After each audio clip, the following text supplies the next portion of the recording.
صدیوں پہلے فارس کی سلطنت پر ایک بہت بڑا محل قائم تھا۔ اس عظیم سلطنت کے کنارے ایک معمولی مگر پرجوش گاؤں تھا جسے نیشا پور کے نام سے جانا جاتا تھا۔ یہاں کے مکین محنت مزاج دل نرم اور زبان میٹھی تھی، مگر ان کی زندگی آسان نہ تھی۔ اسی گاؤں میں ایک یتیم نوجوان رہتا تھا جس کا نام سلمان تھا، جو اپنے بچپن کی معصوم مسکراہٹ بہت پہلے بھوک اور محرومی کے اندھیروں میں کھو چکا تھا۔ سلمان نے والد کی مضبوط بانہیں اور ماں کی دعاؤں جیسی گرم گود 2 سال کے وقفے میں کھو دی اور پھر وہ تنہا رہ گیا۔ گاؤں والے سلمان کو دیکھ کر افسوس کا ایک بوجھ دل پر محسوس کرتے، مگر افسوس سے سینہ بھرتا ہے، پیٹ نہیں، اور دکھ جذبات کو بہلا دیتا ہے مگر روٹی کا نعم البدل نہیں بنتا۔ سلمان دن بھر محنت کی تلاش میں نکلتا، کھیتوں، چکیوں اور بازاروں میں بھٹکتا رہتا، مگر کوئی اسے مستقل روزگار دینے پر آمادہ نہ ہوتا، کیونکہ بھوک چہرہ بدل دیتی ہے اور محرومی آواز کا بھروسہ چھین لیتی ہے۔ اکثر ایسا ہوتا کہ وہ رات کے اندھیرے میں گاؤں کی ٹوٹی مسجد کے صحن میں پڑا آسمان کو گھورتا اور سوچتا کہ اللہ نے اس کے حصے میں اتنی تنگی کیوں رکھی ہے، جبکہ کچھ لوگ خوشیوں میں غوطے لیتے ہیں اور رزق کی فراوانی میں شکر کرنا بھی بھول جاتے ہیں۔ سلمان اب جوان ہو چکا تھا، لیکن وہ اپنی انتھک کوششوں کے باوجود اپنے حالات نہیں بدل سکا۔ ایک رات سلمان اپنے گھر میں بیٹھا اپنی بھوک کو ختم کرنے کے لیے چوری کرنے کے بارے میں سوچ رہا تھا۔ اگلے دن سلمان دھیرے دھیرے ایک گلی میں داخل ہوا جہاں ایک چھوٹی سی کریانہ کی دکان تھی، جس کا مالک امیر تو نہ تھا، مگر سلمان سے بہتر زندگی ضرور گزار رہا تھا۔ اس کے ہاتھ کانپ رہے تھے، انگلیاں بے بس تھی، مگر جب اس نے دکان کے تختے پر پڑے سکوں کو مٹھی میں بھر کر اپنی جیب میں ڈالا تو اسے گناہ کا ذائقہ میٹھا بھی لگا۔ اگلے کچھ ہفتوں میں سلمان گاؤں کی گلیوں میں پھرنے لگا اور لوگوں کی چیزوں پر نظر رکھنے لگا۔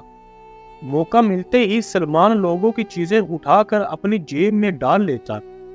گاؤں والے حیران اور پریشان رہنے لگے اور وہ ایک دوسرے سے پوچھتے کہ آخر وہ چور کون ہے جو اتنی احتیاط اور خاموشی سے اپنا کام کرتا ہے کہ کسی کو آواز تک سنائی نہیں دیتی۔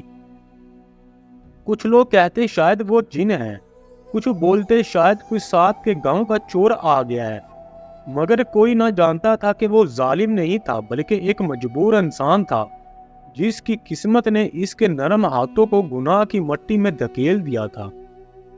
ایک رات سلمان جب شہر کی سمت چوراہے کی راہ پر نکل رہا تھا، دور کہیں دامن صحرا میں ایک چھوٹا سا خیمہ اس کی نظروں میں آیا، جس میں سے دھیمی روشنی پھوٹ رہی تھی، جیسے اندھیرے میں امید کا چراغ ٹمٹما رہا ہو۔ خیمے کے اندر ایک درویش بیٹھا ہوا تھا، چہرے پر نور تھا، داڑھی میں حکمت کی روشنی، آنکھوں میں وہ گہرائی جو دل کو آئینہ دکھا دیتی ہے، اور ہاتھ میں تسبیح کی موم مالا پر آہستگی سے چل رہے تھے۔ سلمان نے سوچا کہ شاید اس آدمی کے پاس کوئی قیمتی شے ہو اور یہ وہی موقع ہے جسے وہ بغیر خطرے کے استعمال کر سکتا ہے، مگر عجب سانحہ ہوا۔ اس بار اس کے قدموں میں لرزش نہ تھی بلکہ دل میں طوفان برپا تھا۔ سلمان خیمے کے اندر گیا اور درویش سے بولا، میں ایک چور ہوں، میں بھوک کے سبب آیا ہوں، مجبوری ہے ورنہ میں ایسا کبھی نہ کرتا، میں کوئی برا آدمی نہیں، بس میری قسمت بری ہے اور وقت بے رحم ہے۔ درویش نے مسکرا کر اپنی تسبیح ایک طرف رکھی اور آہستہ سے بولا، بیٹا وقت کبھی ظالم نہیں ہوتا، ظالم وہ ہوتا ہے جو ہمت چھوڑ دیتا ہے اور تقدیر کو الزام دیتا ہے۔ دراصل ہر مشکل اپنے ساتھ روشنی لے کر آتی ہے، مگر بندہ اگر اندھیرے میں دیکھنے سے انکار کر دے تو روشنی کا کیا قصور ہے۔ درویش نے اپنے سامنے رکھی مٹی کی پلیٹ اٹھائی، اس پر گرم روٹی رکھی اور اسے سلمان کی طرف بڑھاتے ہوئے کہا، بیٹا روٹی کھاؤ اور اپنی بھوک کی آگ کو بجھا لو۔ یہ الفاظ سلمان کی آنکھوں سے آنسو بہہ نکلے، جیسے برسوں سے بند ندی کو کسی نے رکاوٹ سے آزاد کر دیا ہو۔ سلمان نے کانپتے ہوئے ہاتھوں سے روٹی لے کر آنکھوں سے لگا لی اور پھوٹ پھوٹ کر رونے لگا، جبکہ درویش نے اس کے سر پر اپنا ہاتھ رکھ دیا اور کہا، رونے والے دل کبھی سخت نہیں رہتے اور نرم دل کو اللہ خود تھام لیتا ہے۔ روٹی اور پانی کے بعد سلمان نے پہلی مرتبہ زندگی میں پیٹ بھرا ہوا محسوس کیا، مگر اس سے زیادہ اس کے اندر امید نے جنم لیا، ایسی امید جو گناہ کے دھوئیں کو کاٹ کر اندر روشنی پھیلا سکتی تھی۔ درویش نے ایستری سے کہا، میرا نام بہرام ہے اور میں دنیا سے کچھ چھیننے نہیں بلکہ بانٹنے نکلا ہوں، کیونکہ زندگی لینے کا نہیں دینے کا نام ہے، مگر دینے کا شرف صرف اس کو دیا جاتا ہے جو صبر کو سمجھ لے۔ سلمان نے دھیرے سے پوچھا، اور اگر کوئی صبر کھو چکا ہو تو کیا اس کے لیے بھی رحم ہے؟ ایک بہرام نے جواب دیا، بیٹا اللہ کا در کبھی بند نہیں ہوتا، بند در صرف انسانوں کے ہوتے ہیں۔ رب تو اس دل کو بھی اٹھا لیتا ہے جو گر کر ٹوٹ گیا ہو، کیونکہ وہ جانتا ہے کہ ٹوٹے ہوئے دل ہی اس کے قریب ہوتے ہیں۔ اس رات سلمان نے چوری نہ کی بلکہ درویش کے پاس ہی سو گیا۔ آسمان کے نیچے نرم ریت پر اتنے سکون سے جیسے کسی ماں کی گود میں سر رکھ کر سویا ہو۔ اگلی صبح سورج کی پہلی روشنی نے سلمان کو جگایا، اس نے پہلی بار اس روشنی کو خوبصورتی کے ساتھ محسوس کیا۔ بہرام نے اسے ایک ڈنڈا اور رسی دی اور کہا، چل بیٹے، آج سے تو میرے ساتھ کام کرے گا اور رزق مانگنے کی بجائے کمانے کی کوشش کرے گا، تاکہ تیرے ہاتھ دعا کے لائق بنے، زخم دینے کے نہیں۔ دن بھر وہ درویش کے ساتھ لکڑیاں اکٹھی کرتا، بیمار جانوروں کی دیکھ بھال کرتا اور وہ سب چھوٹے چھوٹے کام کرتا جنہیں معاشرے میں کوئی خاص عزت نہیں ملتی، مگر اللہ کے نزدیک ہر کام نیت سے بلند ہو جاتا ہے۔ درویش بہرام اسے حکمت، ایمان اور صبر کی کہانیاں سناتا، جن میں بادشاہ بھی تھے اور غلام بھی، مگر ہر کہانی میں ایک مشترک بات ہوتی، جو بندہ خود کو پہچان لے وہ دنیا کو بدل سکتا ہے۔ ایک دن سلطنت کے سپاہی درویش کے خیمے تک پہنچے، ان کی تلواریں دھوپ میں چمک رہی تھی اور ان کے چہروں پر سختی تھی، جیسے وہ کسی جرم کے اقرار کا انتظار کر رہی ہوں۔ سپاہیوں نے کہا کہ سلطان کی شاہی فوج کو چوروں کی تلاش ہے، جو مہینوں سے گاؤں اور مارکیٹوں میں چوریاں کر رہی ہیں۔ سلمان یہ سنتے ہی گھبرا گیا، وہ جانتا تھا کہ وہی چور ہے جسے وہ تلاش کر رہے ہیں، مگر اب وہ شخص وہ چور نہیں رہا، نہ دل ویسا تھا نہ نیت، مگر انجام ہمیشہ پچھلے ایمان کے سائے میں پھرتے ہیں۔ سپاہیوں نے پوچھ گچھ کی، مگر بہرام نے صرف اتنا کہا، اس دنیا میں کچھ غلط اور گناہ گار لوگ بھی ہیں اور کچھ نیک لوگ بھی ہیں، مگر تحقیق کرنا تمہارا کام ہے، تم اپنی تسلی کر لو۔ سپاہی یہ سن کر واپس چلے گئے، مگر سلمان کے اندر خوف کی بجائے عجیب سکون تھا، جیسے اس نے ایک فیصلہ کر لیا ہو کہ اگر جانا بھی پڑے تو سر جھکا کر نہیں، سچ کے ساتھ جائے گا، کیونکہ وہ اپنے رب کے آگے فرار نہیں ہو سکتا۔ اس رات سلمان نے درویش کے سامنے سب کچھ اقرار کر دیا، پہلی چوری، آخری چوری، خوف، بھوک، بچپن، آنسو، پچھتاوا، کوئی لفظ اس کے دل میں باقی نہ رہا۔ بہرام نے اسے سینے سے لگایا اور کہا، اللہ وہ گناہ بھی معاف کر دیتا ہے جو بندہ خود کو کبھی معاف نہ کر سکے، کیونکہ اس کا رحم بندوں کی کمزوریوں سے بڑا ہے، مگر ایک شرط ہے، اگلا قدم ہمیشہ سیدھا ہو۔ سلمان اور درویش خیمے کے باہر بیٹھے ہیں۔ سلمان درویش کو دیکھ رہا ہے اور دل میں سوچ رہا ہے کہ وہ نہ صرف چوری چھوڑ دے گا، بلکہ وہ وقت آئے گا جب اسے دوسروں کی بھوک ختم کرنے کے قابل بنایا جائے گا، کیونکہ اس نے بھوک کی آگ کو خود جھیلا ہے۔ وہ اب کسی دوسرے دل میں آگ نہیں دیکھنا چاہتا۔ اگلی صبح سلمان سفر پر نکل کھڑا ہوا، کیونکہ بہرام نے کہا تھا تقدیر بدلنے کے لیے جگہ بدلنا بھی ضروری ہے، اور اللہ ہر مسافر کے قدموں میں راستہ رکھ دیتا ہے اگر نیت سچی ہو۔ سلمان نے درویش کے ساتھ آخری بار خیمے کے باہر کھڑے ہو کر اس صحرا کو دیکھا جس نے اسے گناہ سے نکال کر سچ کی طرف لے جانے کا راستہ دکھایا تھا، اور اس نے محسوس کیا کہ کبھی کبھی منزل سے زیادہ وہ سفر اہم ہوتا ہے جو ہمیں خود کے قریب لے آئے۔ بہرام نے اسے دعاؤں کے ساتھ رخصت کیا اور جاتے ہوئے کہا، بیٹا اگر کبھی دل کانپ جائے تو یاد رکھنا کہ اللہ تیرے ہر قدم کے ساتھ ہے، اگر تو نیت کی پاکیزگی نہ چھوڑے۔ سلمان نے سر جھکا کر جواب دیا، بابا میں نے تاریکی کو قریب سے دیکھا ہے، اب میں روشنی کو ہاتھوں میں لینا چاہتا ہوں، چاہے اس کے لیے مسافات لمبی ہو اور راستہ کانٹوں سے بھرا ہوا ہو۔ اپنے کاندھے پر ایک پرانا کپڑا اور دل میں امید کا چراغ لیے وہ شہر کی جانب روانہ ہوا، جہاں لوگوں کی بھیڑ، بازاروں کی چہل پہل اور تقدیر کے نئے دروازے اس کا انتظار کر رہے تھے۔ شہر کے در و دیوار گاؤں سے بالکل مختلف تھے، پکے گھر، لوگوں کا ہجوم اور قافلوں کی قطاریں، مگر اس ہجوم میں بھی فکر اور بھوک کی تصویریں موجود تھی، جیسے دنیا ہر طرف ایک جیسی ہو۔ سلمان نے ایک تاجر کے ہاں چھوٹا سا کام کرنا شروع کیا، جہاں وہ اونٹوں کو پانی پلاتا اور بیل گاڑی میں سے سامان اتار کر تاجر کی دکان میں رکھتا۔ یہ محنت کوئی بڑا کام نہ تھا، مگر روزی حلال کی تھی، اور یہی اس کے دل کے لیے کامیابی کا پہلا احساس تھا۔ وقت گزرتا گیا اور سلمان صبح سورج کے ساتھ اٹھتا اور شام تک محنت کرتا، اور ہر روز سوچتا کہ بہت جلدی ایسا وقت آئے گا جب وہ اپنے ماضی کو یاد کر کے شرمائے نہیں بلکہ اللہ کا شکر ادا کرے گا۔ ایک دن تاجر کا بہترین مال غائب ہو گیا۔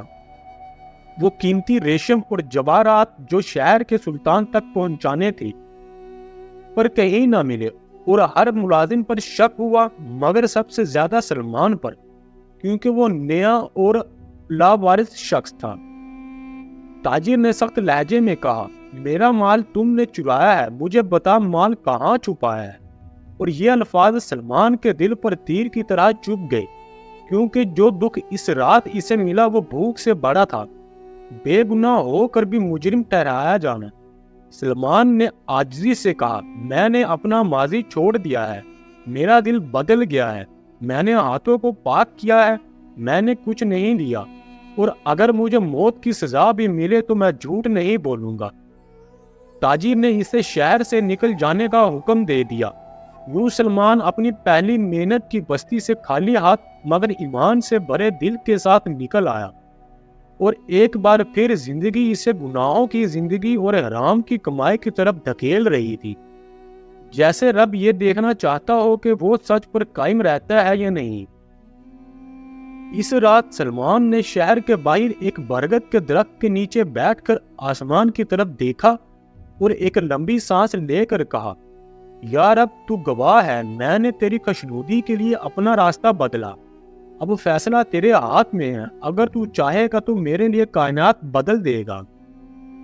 کچھ دن بعد سلطان کا قافلہ اسی راستے سے گزرا جہاں سلمان غم کی حالت میں تنہا بیٹھا اللہ سے دعا کر کے رو رہا تھا۔ سلطان جس کی آنکھیں باوقار تھی مگر ان میں ریاست کی ذمہ داریوں کی تھکن صاف جھلکتی تھی، اس کا نام نصیر الدین تھا اور وہ گھوڑے پر سوار تھا۔ اچانک قافلے میں شور اٹھا کہ ڈاکوؤں نے سلطان کے سامان اور گھوڑوں کو گھیر لیا ہے۔ سلمان نے آگے بڑھ کر ایک سپاہی کی گری ہوئی لکڑی کی ڈھال اٹھائی اور اسے قوت سے دھاڑا جیسے وہ پہلے ہی کسی جنگ کا سپاہی رہا ہو، اور اللہ نے اس کے دل میں وہ جرأت بھر دی جو تلوار سے زیادہ خطرناک ہوتی ہے۔ سلمان اور سپاہی مل کر ڈاکوؤں سے لڑنے لگے، یہاں تک کہ ڈاکو شکست ہوئی اور وہ بھاگ گئے۔ سلطان نے آ کر سلمان کو دیکھا، اس کے چہرے پر مٹی، خون کی خراشیں اور آنکھوں میں وہ روشنی تھی جو ایمان اور شجاعت سے مل کر پیدا ہوتی ہے۔ سلطان نے سلمان سے پوچھا، تو کون ہے اور مجھے بچانے کے لیے اپنی جان کیوں داؤں پر لگا دی؟ سلمان نے جھکے بغیر کہا، میں ایک گناہ گار ہوں جو اب نیکی کی طرف چل پڑا ہے، میں وہ ہوں جس نے اپنے دل کا راستہ بدلا، مجھے آپ سے کچھ نہیں چاہیے، نہ انعام نہ شہرت، بس یہ احساس کہ میں نے خود کو ماضی سے آزاد کیا ہے۔ سلطان اس جواب سے بے حد متاثر ہوا اور اس نے حکم دیا کہ سلمان کو قافلے میں شامل کیا جائے، نہ بطور غلام اور نہ بطور چور، بلکہ ایک محافظ کے طور پر، کیونکہ بہادری کے اہل کو راستہ دیا جاتا ہے، سزا نہیں۔ اس طرح سلمان اپنے سفر کے نئے مرحلے کی طرف بڑھا، سلطان کے قافلے کے ساتھ چلتا ہوا، دل میں پاک نیت، ہاتھوں میں خدمت اور خواب میں وہ منزل جس کا نام اسے ابھی معلوم نہ تھا، مگر اللہ نے اس کے نصیب میں عدل کا تخت لکھ رکھا تھا۔ سلطان کے قافلے کے ساتھ سفر کرتے ہوئے سلمان نے پہلی بار محسوس کیا کہ دنیا کے راستے صرف مٹی اور پتھر کے نہیں ہوتے، کچھ راستے دلوں کے اندر بنتے ہیں اور وہی اسے انسان اپنی پہچان تلاش کرتا ہے، اور اسی تلاش میں وہ خود کو بدلتا ہوا دیکھتا ہے۔ قافلے میں موجود سپاہیوں نے سلمان سے پہلے احتیاط سے پیش آئے، کیونکہ ان کے لیے وہ ایک اجنبی تھا، مگر وقت کے ساتھ انہوں نے اس کے عزم کی سچائی اور رویے کی صاف گوئی دیکھ کر نہ صرف احترام کرنا سیکھا بلکہ اسے بھائیوں کی طرح قبول بھی کیا۔ سلطان نصیر الدین نے اپنی سلطنت میں واپسی پر سلمان کو محل میں آنے کی دعوت دی۔ محل کی دیواریں اونچی اور سنگ مرمر سے بنی ہوئی تھی۔ سلمان کی آنکھوں کے لیے ایسی تھی جیسے کوئی خواب حقیقت کی صورت اختیار کر رہا ہو، مگر اس نے بڑے ادب سے قدم رکھا کیونکہ اس کے دل میں غرور نہیں بلکہ شکر تھا۔ سلطان نے اسے اپنے قریب بٹھایا اور اپنی تھکی ہوئی آواز میں کہا، سلمان، میں ایک سلطنت کا سربراہ ہوں اور میرے پاس خزانے ہیں، فوجیں ہیں، مگر کبھی کبھی دل میں ایک ایسی تنہائی گھس آتی ہے جس کا علاج صرف سچائی، ایمان اور کردار رکھتے ہیں، اور مجھے تم میں یہی روشنی نظر آئی ہے۔ سلمان نے عاجزی سے جواب دیا، حضور، اگر میں کچھ ہوں تو اللہ کی مہربانی سے ہوں، ورنہ میں وہی کھویا ہوا بھوکا لڑکا ہوں جسے دنیا نے دھکیل کر اندھیروں میں پھینکا تھا۔ مگر ایک درویش نے دکھایا کہ روشنی بھی راستوں کے کنارے ہی کھڑی ہوتی ہے۔ سلطان نے سلمان کو محل کی خدمت نہیں بلکہ ذمہ داری دی۔ اس دن کے بعد سلمان کو انصاف کے پیمانے کی درخواستیں جمع کرنے اور رات کو شہر میں حالات دیکھنے کی نگران ڈیوٹی عطا کی، کیونکہ سلطان نے کہا کہ وہ چاہتا ہے کہ حقداروں کی آواز بند کمروں میں نہیں بلکہ کھلے آسمان کے نیچے سنی جائے۔ سلمان نے محنت اور دیانت کے ساتھ اپنا فرض نبھایا۔ وہ عام لوگوں کے گھروں تک پہنچا، شکایتیں سنی، مزدوروں اور عورتوں کی فریادیں قلم میں درج کی، اور محل میں صبح ہوتے ہی سلطان کے سامنے حاضر ہوتا جیسے وہ روشنی لے کر آتا ہو جس سے انصاف کے فیصلے کیے جائیں۔ اس کی دیانت اور بصیرت نے جلد ہی محل کے کئی کرندوں کو مضطرب کر دیا، کیونکہ وہ خود بد امانی کے چور راستوں پر چل رہے تھے، اور سلمان کا وجود ان کے فائدے کے لیے خطرہ بن رہا تھا۔ حالانکہ سلمان کی نیت صرف خیر کی تھی اور اس نے کبھی کسی سے مقابلہ نہیں چاہا تھا۔ درباری وزیر، جو برسوں سے سلطان کا مشیر تھا مگر دل میں لالچ اور خود غرضی رکھتا تھا، سلمان کے بڑھتے اثر سے بے چین ہوا اور سوچنے لگا، اگر یہ نوجوان اپنی سچائی اور ذہانت کے ساتھ آگے بڑھتا رہا تو ایک دن اس کی سازشوں اور لوٹ مار کے دروازے بند ہو جائیں گے۔ وزیر نے اپنے ساتھیوں کے ساتھ بیٹھ کر ایک گندی چال سوچی۔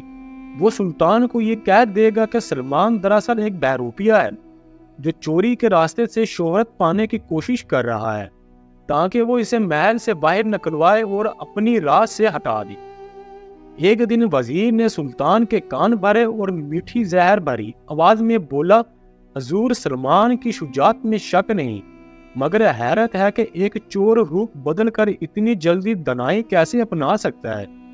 کہیں ایسا نہ ہو کہ وہ اپنی شہرت کو استعمال کر کے تخت پر نظر جما لے اور آپ کو بھروسے میں سے لے کر نکل جائے۔ سلطان نے پہلے تو اس بات کو سرے سے رد کیا، مگر رات کی تنہائی میں اسے وہ خوف محسوس ہوا جو اقتدار کے قریب رہنے والوں پر اکثر حملہ آور ہوتا ہے، کہ کون وفادار ہے اور کون نہیں، اور اسی خوف نے اس کے فیصلے کو دھندلا دیا۔ ادھر سلمان کو کچھ خبر نہ تھی، وہ اپنی ذمہ داریوں میں مگن تھا اور ہر روز محل اور شہر کے درمیان بھاگ دوڑ کر کے امن کے لیے کام کر رہا تھا، کیونکہ اس کے دل میں اب ایک ہی خواہش تھی کہ کوئی دوسرا بچہ بھوک کی وجہ سے گناہ کی طرف نہ جائے جیسے وہ گیا تھا۔ اگلی صبح سلطان نے سلمان کو دربار میں بلا کر اس سے تیز لہجے میں سوال کیا، کیا تم نے کبھی دل میں سوچا کہ تیرا راستہ تخت تک پہنچ سکتا ہے؟ کیا تم میرے اعتماد کا غلط فائدہ اٹھا کر خود کو سلطنت کے فیصلوں کے قریب لانا چاہتے ہو؟ یہ سوال سلمان کے دل پر تیر کی طرح لگا۔ وہ گھٹنوں کے بل بیٹھ گیا اور کہا، مولائے سلطنت، میں نے کبھی نہ سوچا کہ محل میری منزل ہے اور نہ یہ چاہا کہ تخت میری خواہش کا سامان ہو۔ میں تو آپ کا خادم ہوں اور اللہ کا بندہ، اور میری تقدیر صرف وہی لکھ سکتا ہے جس نے مجھے بنایا ہے۔ اگر آپ مجھ پر اعتماد نہ کرے تو میں چلا جاتا ہوں، مگر میری نیت کا گواہ وہ رب ہے جس سے کوئی چھپ نہیں سکتا۔ اس جواب نے سلطان کو لمحاتی پریشانی میں ڈال دیا، چنانچہ اس نے سلمان کو محل سے دور رہنے کا حکم دے دیا، یہ کہہ کر کہ وہ ثابت کرے وہ واقعی وفادار ہے۔ سلمان نے دروازے کے باہر آ کر محل کی اونچی دیواروں کو دیکھا اور آنکھیں بند کر کے دل ہی دل میں کہا، یا اللہ، یہ بھی تیرا امتحان ہے، اگر تو چاہے گا تو راستہ کھلے گا، اور اگر چاہے گا تو مجھے اسی راستے پر واپس لے جائے گا جہاں سے میں آیا تھا، مگر میں حق کو نہیں چھوڑوں گا۔ شہر سے نکلتے وقت سلمان نے دیکھا کہ ایک ننھی سی بچی رو رہی ہے، کیونکہ اس کا باپ کسی ظالم اہلکار کے ہاتھوں مارا جا رہا تھا، صرف اسی لیے کہ وہ ٹیکس ادا نہ کر سکا۔ سلمان نے لپک کر اس سپاہی کو روکا اور کہا، کسی غریب کا خون بہانا اسلام اور انسانیت دونوں کا انکار ہے۔ لوگوں نے سلمان کے گرد جمع ہو کر اس کی آواز میں آواز ملائی، اور پہلی بار اسے محسوس ہوا وہ صرف ایک فرد نہیں رہا، وہ ایک آواز بن چکا ہے، عدل کی آواز جو دلوں تک پہنچتی ہے۔ یہ حالات شہر بھر میں پھیل گئے، آوازیں بلند ہوئی، لوگ سلمان کے سچائی کا دفاع کرنے لگے۔ انہیں یاد تھا کہ یہ وہی شخص تھا جس نے مہینوں تک ان کے دکھ سنے اور ان کی فریاد محل تک پہنچائی۔ وہ اسے غدار نہیں بلکہ نجات دہندہ سمجھتے تھے۔ سلطان نے جب سنا کہ شہر میں ایک شخص لوگوں کے حقوق کے لیے کھڑا ہے اور ریا اس کے ساتھ ہے، تو اس نے سوچا کہ یہ وہی نوجوان ہے جس پر اسے کبھی بھروسہ تھا۔ وزیر کو خطرہ محسوس ہوا کیونکہ اس کی چالیں اب باندھا پھوڑنے کے قریب تھی۔ اس نے ایک آخری وار کیا، سلطان کو زہر آلودہ پیالہ پیش کرنے کی سازش کی تاکہ وہ افراتفری پھیلنے سے پہلے تخت پر قبضہ کر سکے اور سلمان کو لوگوں کے دلوں میں سے جگہ بنانے سے روکے۔ مگر اللہ نے سلمان کو وہ منظر دکھایا جب وہ ایک خبر سننے کے شوق میں محل کے قریب آیا، اور اسی وقت اس نے وزیر کو زہر ملاتے دیکھا۔ سلمان دوڑ کر دربار میں داخل ہوا اور سب کے سامنے للکار کر بولا، حضور، پیالہ زہر آلودہ ہے، جو آپ کو وفاداری کا لباس پہنا کر دھوکہ دے رہا ہے وہ آپ کا مشیر نہیں، قاتل ہے۔ اگر آج آپ نے میرے الفاظ پر یقین نہ کیا تو کل یہ سلطنت کسی دشمن کی نہیں بلکہ ایک غدار کی غلام بن جائے گی۔ سلطان کے ہاتھ میں تھمے سبز پیالے کی سنہری جھلک اب جان لینے والی تاریکی کا چہرہ بن گئی۔ سلطان نے مشیر کو قید کرنے کا حکم دیا اور سلمان کو بادشاہ بنا دیا۔ سلمان ہر ہفتے عوام کے درمیان بیٹھتا، کسی تخت پر نہیں بلکہ سادہ فرش پر، اور لوگوں کو اجازت دیتا کہ وہ اس کے سامنے اپنی تکالیف اور مسائل بیان کرے، اور پھر وہ انصاف کے مطابق ان کا حل فوراً کروا دیتا تاکہ کوئی مظلوم درباریوں کے انتظار میں ختم نہ ہو جائے۔ ایک روز سلمان نے اعلان کیا کہ سلطنت میں کوئی بھی شخص بھوک سے نہیں مرے گا اور کسی بچے کی آنکھ میں یتیمی کا خوف نہیں ہو، کیونکہ وہ خود یتیمی کی آگ میں جل چکا تھا اور چاہتا تھا کہ کوئی اور اس عذاب سے نہ گزرے۔ عدالتوں میں فیصلے دولت کے وزن پر نہیں بلکہ دلیل، انصاف اور قرآن کی روشنی پر کیے جانے لگے، اور لوگوں نے اطمینان کی سانس لی کہ اب وہ بادشاہ نہیں بلکہ کسی نجات دہندہ کے زیر سایہ رہ رہے ہیں۔ پرانے دور کی یادیں جن میں بھوک، سرد راتیں، چوری اور خوف تھا، سلمان کے دل میں موجود رہتی تھی، لیکن اب وہ درد ایک طاقت بن گیا تھا جو اسے غلطی سے روکنے اور نیکی کی جانب دھکیلنے والا چراغ تھا۔ جب کبھی اسے کسی گلی میں کوئی یتیم بچہ نظر آتا تو وہ خود رک کر اس کے کاندھے پر ہاتھ رکھتا اور اسے کہتے ہوئے کھانا اور لباس دیتا کہ میں تمہیں جانتا ہوں، کیونکہ میں خود وہ بچہ تھا جسے دنیا بھول گئی تھی۔ ریا سلمان کو بادشاہ نہیں بلکہ خود مرد مسلح کہہ کر پکارتی، کیونکہ اس نے حکومت کرنے سے پہلے اپنے آپ کو، اپنے نفس اور اپنی غلطیوں کو شکست دی تھی، اور یہی اصل بادشاہی ہوتی ہے جس پر تاج حقیقتاً فخر کرتا ہے۔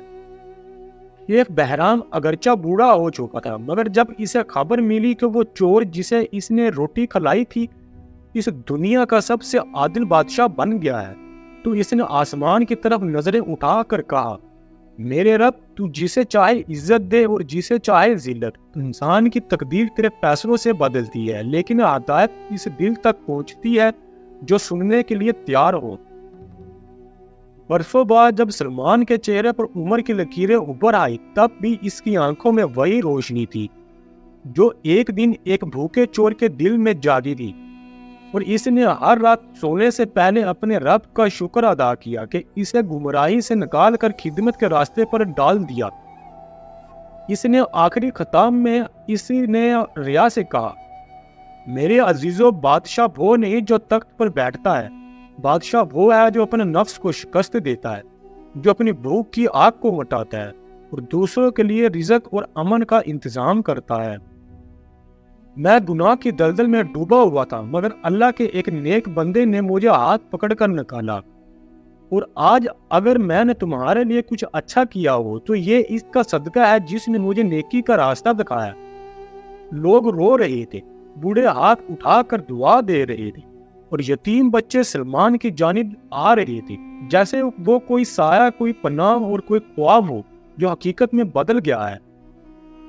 اس رات جب سلمان نے درود شریف پڑھ کر اپنی آنکھیں بند کی تو طریق نے فیصلہ لکھا کہ کبھی ایک چور تھا جو بھوک سے مجبور تھا، لیکن ایمان، نصیحت اور توبہ نے اسے دنیا کا سب سے رحم دل بادشاہ بنا دیا۔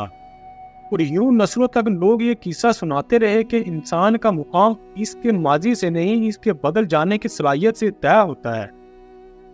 پوری کہانی سننے کے لیے آپ سب دوستوں کا بہت شکریہ۔ آپ کو یہ کہانی کیسی لگی پلیز کمنٹس میں اپنی رائے دیں، اور ہمارا channel story T V official کو سبسکرائب کریں، بیل آئیکن کا بٹن دبائیں تاکہ ہر آنے والی نئی ویڈیو بآسانی آپ تک پہنچتی رہے۔